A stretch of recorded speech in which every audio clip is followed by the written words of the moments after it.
Chapitre Révision, sujet Bac ES Centre étranger 2016, exercice 3, fonction exponentielle.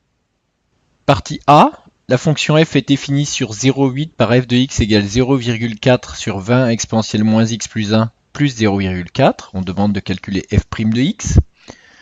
Ensuite, un logiciel de calcul formel donne les résultats ci-dessous pour f' de x et g de x qui est la dérivée de f' de x. En s'appuyant sur ces résultats, détermine l'intervalle sur lequel la fonction f est convexe. Calcul de la dérivée de f. Alors ici, on peut utiliser la formule 1 sur v ou bien u sur v au choix. On va donc devoir dériver le premier bloc qui est le quotient et ensuite donc le second terme de cette somme, 0,4, qui a pour dérivée 0. On va donc poser v de x égale 20 exponentielle moins x plus 1. Pour calculer la dérivée de v, on va donc devoir dériver exponentielle moins x. Donc formule exponentielle u qui donne comme dérivée u' exponentielle u. On a donc v' de x égale 20 facteur de, alors dérivée de moins x moins 1 que l'on place ici devant l'exponentielle. Donc u' exponentielle u.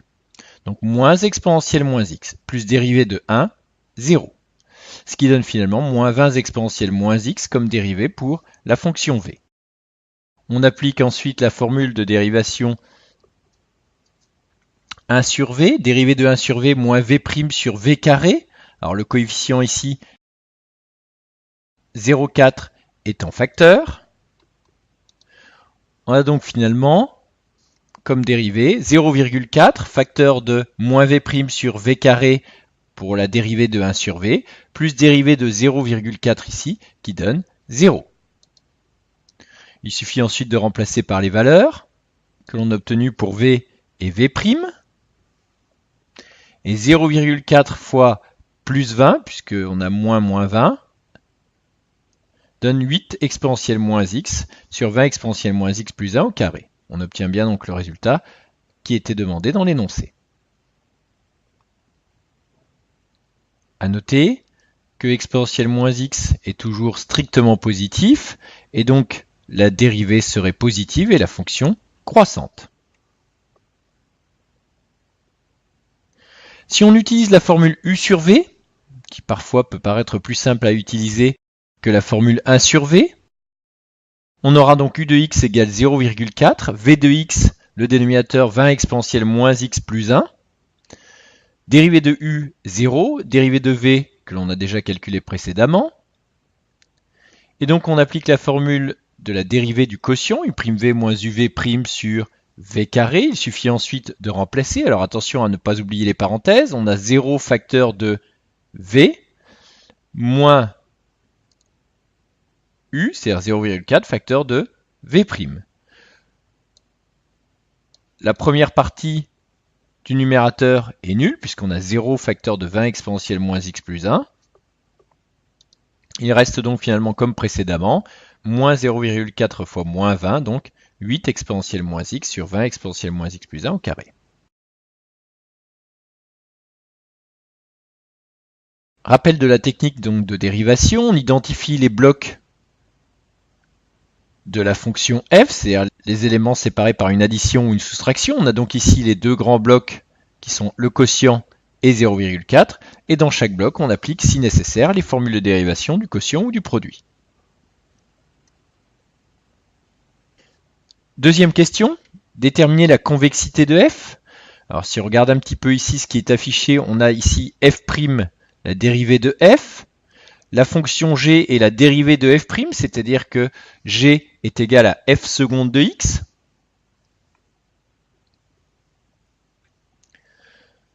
Pour étudier la convexité de f, il faut donc étudier le signe de g, c'est-à-dire le signe de f seconde. Pour rappel, quand la dérivée seconde est positive, la fonction est convexe, et quand la dérivée seconde est négative, la fonction est concave.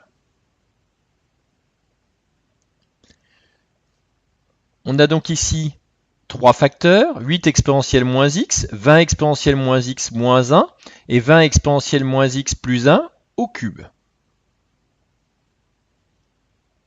Exponentielle x est toujours strictement positif, quelle que soit la valeur de x. Donc exponentielle moins x est strictement positif, une exponentielle est toujours strictement positive. Le premier facteur, 8 exponentielle moins x, est donc strictement positif. Le second, un nombre positif plus 1 élevé au cube, est aussi strictement positif. Et donc, f seconde de x est du même signe que 20 exponentielle moins x moins 1. Il va donc falloir résoudre l'inéquation. 20 exponentielle moins x moins 1 plus grand que 0. On va chercher par exemple ici quand est-ce que f seconde est positive. Méthode pour résoudre une telle équation, on isole d'abord l'exponentielle. Ensuite, on va se débarrasser de exponentielle en plaçant un logarithme dans chaque membre de l'inégalité. Si a est plus grand que b, ln de a est plus grand que ln de b, puisque la fonction ln est strictement croissante sur 0 plus l'infini. ln d'exponentielle moins x est égal à moins x. L'effet de l'exponentielle est annulé par ln, ces deux fonctions sont réciproques l'une de l'autre. On multiplie par moins 1 en changeant le sens de l'inégalité et on obtient x plus petit que moins ln de 1/20. Avec les règles de calcul du logarithme, moins ln de 1 sur 20 c'est moins ln de 1 moins ln de 20 et ln de 1 vaut 0, donc ln de 20. Autrement dit, la dérivée seconde ici est de signe plus quand x est plus petit que ln de 20. C'est-à-dire sur 0, ln de 20. Alors dans la partie B de cet exercice, la courbe de la fonction f est donnée. On peut donc vérifier le résultat obtenu ici par le calcul, en vérifiant que la courbe est au-dessus de ses tangentes, donc que la fonction est convexe jusqu'à ln de 20, c'est-à-dire jusqu'à 3 environ, et ensuite que la fonction est concave. Le point d'abscisse ln de 20 est donc un point d'inflexion.